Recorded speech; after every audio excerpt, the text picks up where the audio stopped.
decided to take charge. It was a cold winter morning when destiny had its whimsical way with me. I was at Cafe Serendipity, a snug little cafe tucked between towering office buildings and boutique stores. The place was a hidden gem, mostly because it wasn't just about coffee. It was about the people, the conversations, and the atmosphere. Cozy wooden tables, jazz playing softly in the background, and the scent of freshly brewed coffee mingling with the aroma of baked goods.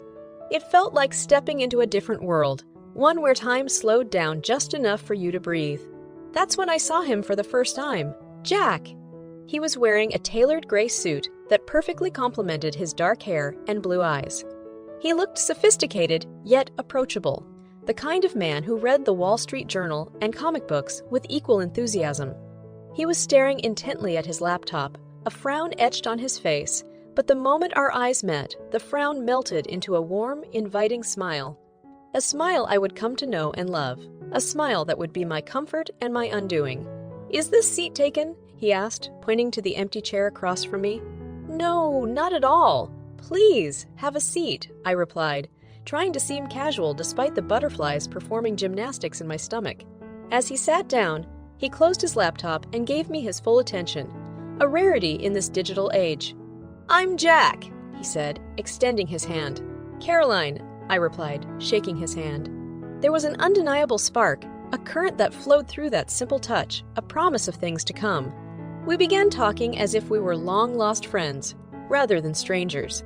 We spoke about everything, from the latest movies to our deepest aspirations. What struck me most was how in tune we were with each other. When I spoke about my dreams of becoming a writer, he didn't just nod along. He shared his own dreams of starting a business, of creating something meaningful. "So, you're a dreamer?" he asked, his eyes twinkling with interest. "Guilty as charged," I laughed. "But isn't everyone?" "Some people are too scared to dream," he said, his eyes suddenly taking on a serious look. "They think they'll wake up to disappointment, but not dreaming at all. That's the real tragedy." I looked into his eyes and knew right then, this was the man I was going to marry. I could see our future, not in the lines of his palms, but in the depths of his eyes. I saw a lifetime of laughter and love, of shared dreams and, yes, even shared sorrows. Little did I know then how our story would unfold. The ups and downs, the love and loss, and choices that would come to define us. That day, as we sat sipping our coffees, lost in each other, I had no idea that I was about to embark on a journey that would bring me my greatest joys and my most profound heartaches. We wrapped up our impromptu coffee date with a promise to see each other again.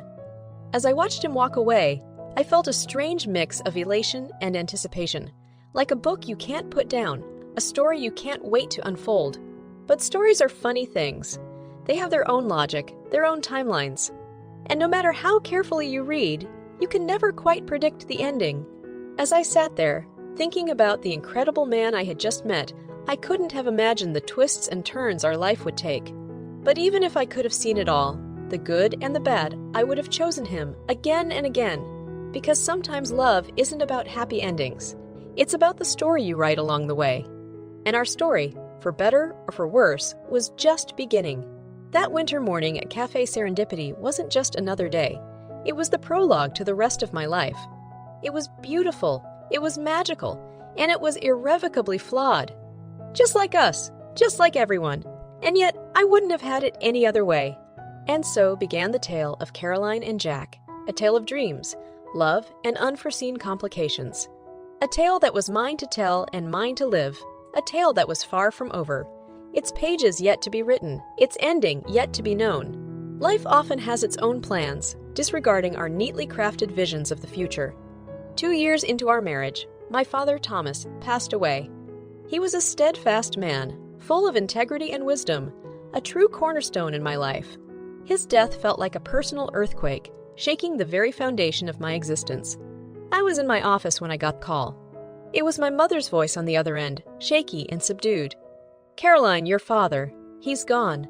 It was a heart attack. I think you should come home." My heart plummeted into my stomach.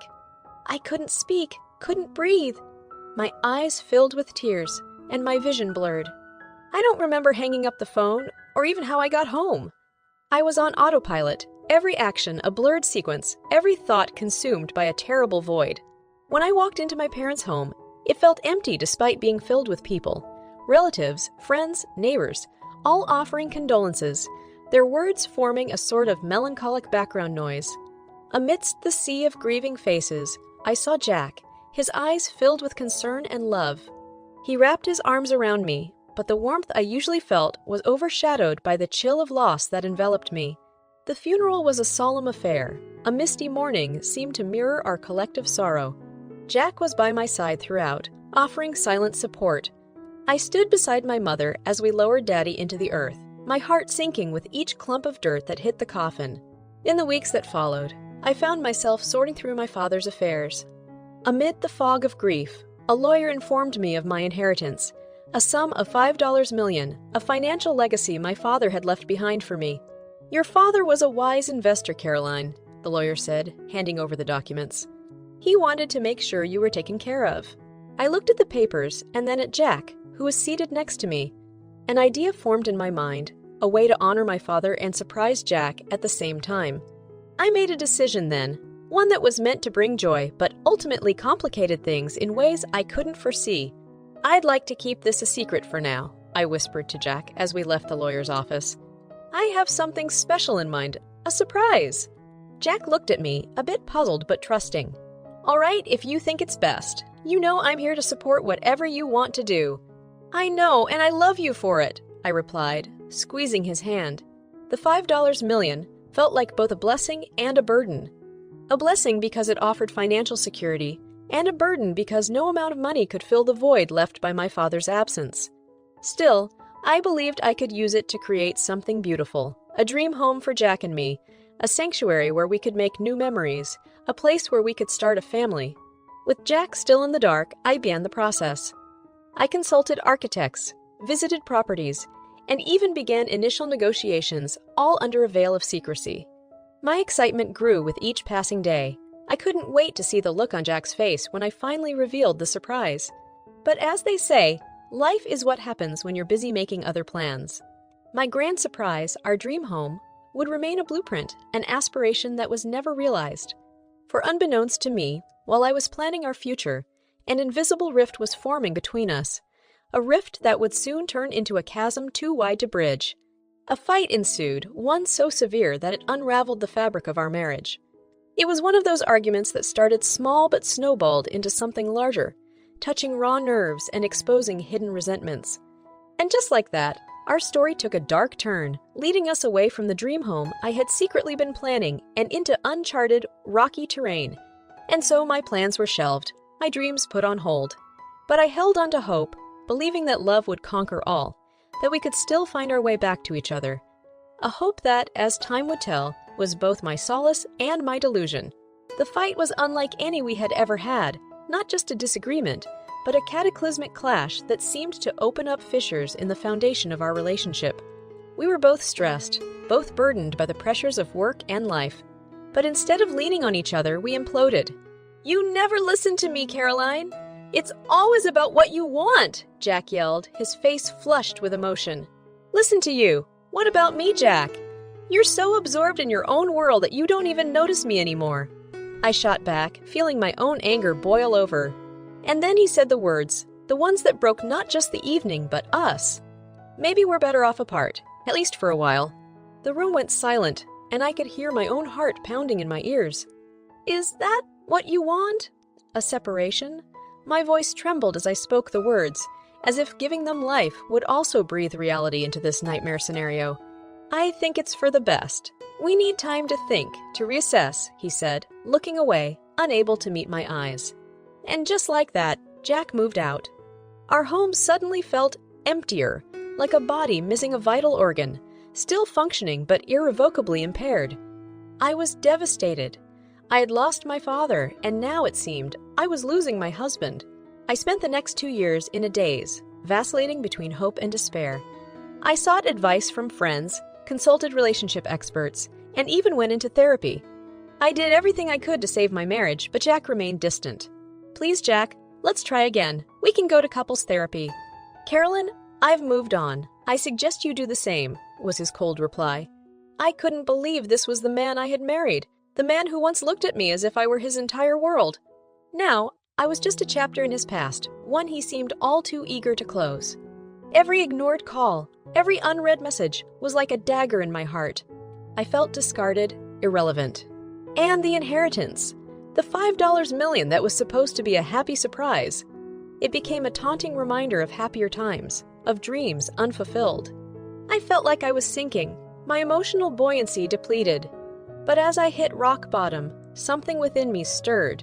A resilience I didn't know I had, a refusal to be subsumed by tragedy. So I decided to take charge of my destiny. If life was handing me lemons, then I was going to make the most extravagant lemonade. I started to consider investing the money, not just as a way to grow the inheritance, but as a means to rebuild my life. My thoughts turned to my long-shelved dream of starting a business. But little did I know that my newfound sense of purpose would soon be threatened by the very man who had driven me to this point. Just when I thought I was turning a new page, life threw another curveball, a curveball named Jack. It's ironic how life's twists and turns can be both cruel and enlightening. In losing my marriage, I was about to find something equally valuable, a sense of self, a realization that my worth was not tied to any relationship. However, this newfound wisdom would come at a cost, a final ordeal that would serve as the ultimate test of my resilience. There's something incredibly liberating about hitting rock bottom. Once you're there, the only direction left is up. Fueled by a newfound sense of determination, I set out to reclaim my life. It was time to pour my energy into something that would not only give me a sense of purpose, but also serve as a tribute to my father's entrepreneurial spirit. Consulting with financial advisors and business mentors, I decided to start my own company. As I went through the process, filing the paperwork, scouting locations, hiring employees, I felt more alive than I had in years. The company was a boutique marketing firm. In a strange twist of fate, it took off faster than I could have ever hoped for. Maybe it was luck, maybe timing, or maybe it was the endless hours I poured into it. Regardless, the success was beyond my wildest dreams. "Looks like you've got a real knack for this, Caroline," my business partner, Emily, said to me one evening as we looked over our impressive quarterly reports. "I had a great teacher," I replied, thinking of my father. "He taught me the value of hard work and smart investments." Soon, I had enough income to buy myself a beautiful house. A different one than I'd planned on sharing with Jack, but a dream home nonetheless. I also bought a new car, the kind I'd always dreamed of driving but never thought I'd actually own. "I can't believe this is mine," I said to the real estate agent as I toured my new home. "Believe it, Caroline. You've earned it," she replied, handing me the keys. For the first time in a long time, I was genuinely excited about the future. I even began dating again, meeting new people who reminded me that I was desirable, that I was more than just someone's estranged wife. Life was good. Not perfect, but it was my life, sculpted by my choices, my risks, and my hard work. It wasn't long before whispers about my newfound success began to circulate. At social events, I'd catch glimpses of acquaintances looking at me differently, sometimes with admiration, sometimes with envy. The rumors magnified my financial success, and I could feel the narrative of my life shifting in the eyes of others. And then, one fateful evening, there was a knock at the door of my beautiful new home. Opening it, I came face to face with a ghost from my past, Jack. He looked different, a bit older, a bit worn, but unmistakably him. "I heard you've been doing well, Caroline," he said, his eyes scanning the visible opulence behind me.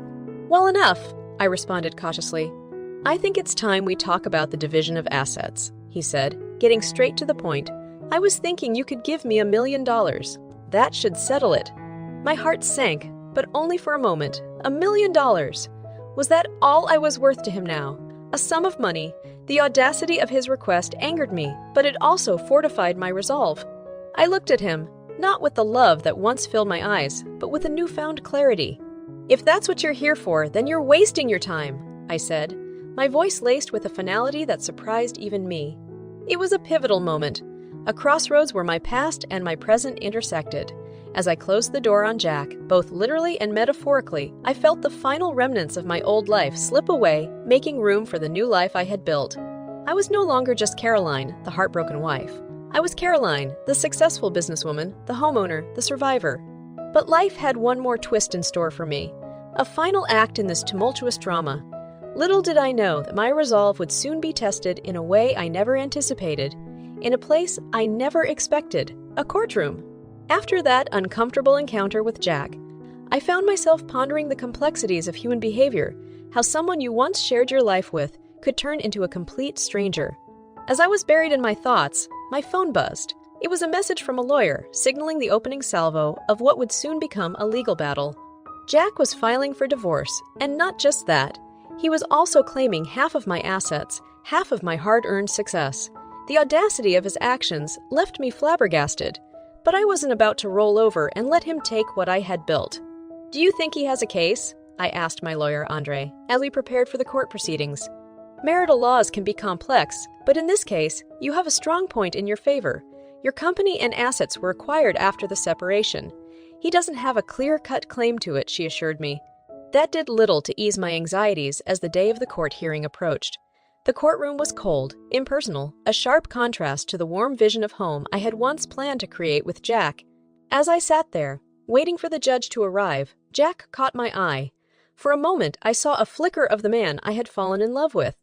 But it vanished as quickly as it came, replaced by a hardened exterior. "May I remind you of my offer? $1 million and we can put this all behind us," Jack whispered, leaning towards me as our lawyers shuffled papers. "My counteroffer is this," I whispered back. "Go ahead and try to claim my hard work. You'll see just how strong I've become." When the proceedings started, it felt surreal. Here we were, two people who had once promised to share a lifetime, now itemizing that life like a ledger of debits and credits. His lawyer argued that my success was built on the life we had shared, that he had a right to the assets. My client gave up many opportunities to support the defendant in her pursuits. "It's only fair that he partakes in the fruits of those sacrifices," his lawyer argued. "Your Honor, all the assets in question were acquired after my client and her husband separated," Andrea countered. "Moreover, they are all registered under her company's name. My client is technically an employee of her own corporation." The judge looked from Andrea to Jack's lawyer, then back to his files. "Given that the assets were accumulated after the separation and are owned by the corporation, I rule in favor of the defendant," he announced finally. As the judge's gavel fell, so did the weight that had been pressing on me. I looked at Jack, whose face had turned a shade paler. I felt a strange mix of victory and sadness. Sadness because it had come to this. Victory because I had stood up for myself and won. As we filed out of the courtroom, Andre patted my back. "You did well, Caroline. He had no right to your success." "Thank you, Andre. It's finally over, isn't it?" "It's over, but it's also a new beginning," she said, smiling.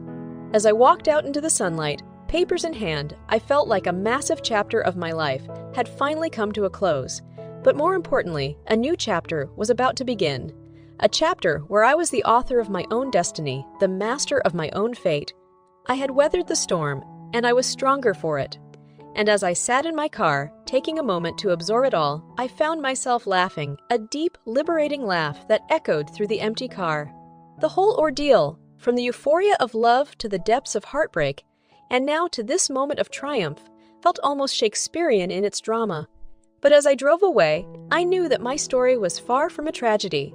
It was a story of resilience, of reclaiming my life and finding my strength. It was, for lack of a better term, a rebirth. And while I didn't know what adventures lay ahead, one thing was for sure: I was ready to face them head, on with a heart full of hope and a spirit unbreakable. The courtroom was an arena I had never expected to step foot in, at least not like this. The stark, sterile atmosphere was a world apart from the vibrant life I had been building.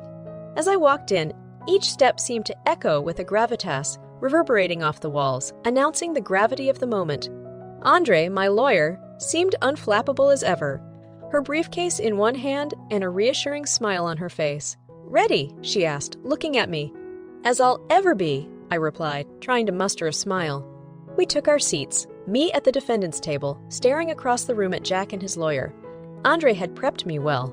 I knew what to expect, and yet nothing could truly prepare you for the moment your personal life is laid bare, picked apart, and dissected like a lab specimen. The judge walked in, a stern-looking man with graying hair and glasses perched on the bridge of his nose. "All rise," the bailiff announced, and we all stood in respect until he took his seat. Case number 4237, Jack Harrison vs. Caroline Harrison. We are here to settle matters related to division of assets and finalization of divorce proceedings," he began, flipping through the papers before him. Jack's lawyer was the first to speak, portraying Jack as the victim, the forsaken husband entitled to what I had earned. "Your Honor, my client has been patient. He has been forgiving. He supported Mrs. Harrison when she was nobody, and now that she has found success, she chooses to abandon him, keep all the assets for herself." Andrea was next, calm and collected. "Your Honor, the assets in question were all acquired post-separation. My client, Mrs. Harrison, is the sole proprietor of her business, a business she started after the separation. Mr. Harrison has no legal claim to them." "But your client has used marital funds to set up her business," Jack's lawyer interjected. "That's incorrect," Andre retorted. "Mrs. Harrison used her inheritance to set up her business, an inheritance she received from her late father." The atmosphere was thick with tension. You could almost feel it physically. It was then that the judge asked me to speak. "Mrs. Harrison, would you like to add something?" he questioned, looking at me over his glasses. Taking a deep breath, I stood up. "Your Honor, I loved my husband. I supported him as he did me, but when I needed him the most, he chose to walk away. I built my life from scratch with no help from him. What I have now is mine, built through my blood, sweat, and tears." The judge nodded, taking notes. He seemed to consider all that had been said before making his final judgment. After reviewing the facts and listening to both parties, it's clear that Mrs. Harrison acquired her assets independently after the separation. Therefore, Mr. Harrison has no legal claim to them. His gavel came down with a finality that resounded far beyond that room. The tension dissipated, replaced by a wave of relief that washed over me. I looked at Jack, his face distorted in disbelief and disappointment. As we exited the courtroom, Andre turned to me. "You held your own, Caroline. How do you feel?" "Like a weight has been lifted," I said, my voice tinged with disbelief and relief. "Is it really over?" Andre smiled. "Yes, Caroline, it's over." As I walked out, my heels clicking against the tiled floor, I couldn't help but feel an immense sense of liberation. The courtroom doors closed behind me, but ahead lay endless open roads. I had fought for my life and won, and no one could take that away from me. This was my victory, my life, my story to write, and write it I would, with newfound passion and an unbreakable spirit. The weeks following the courtroom drama were a whirlwind. The media had caught wind of the trial, and though I wasn't thrilled about my personal life being public fodder, I was pleased to see the narrative overwhelmingly in my favor. Women's empowerment blogs celebrated my victory, entrepreneurs invited me to speak about resilience, and I even landed a cover story in a reputable business magazine. It was ironic that Jack's attempt to take half of my hard-earned fortune had, in some strange way, catapulted me into the limelight as a figure of strength and independence. "You're a sensation now," Andre chuckled as we met for coffee. "He's given you the best prayer you could ever have." "Isn't it poetic? In trying to bring me down, he's only raised me higher," I mused, savoring the delicious irony of it all.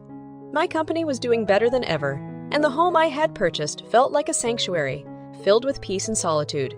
One fine day, as I was lounging on my patio, enjoying the serenity and reflecting on how far I'd come, I heard a knock on my door. My heart dropped for a moment. Could it be? But when I opened the door, it was only a delivery guy holding an oversized package. "Caroline Harrison?" he asked.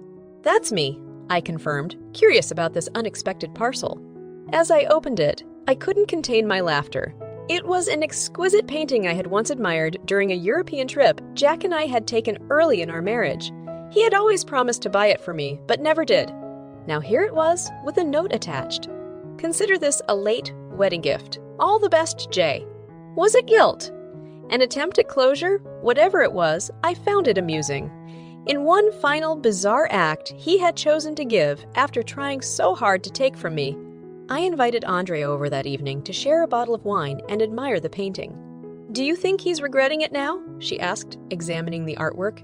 "Regret is a complex emotion," I mused, swirling the wine in my glass, but if he does feel it, it's too little, too late.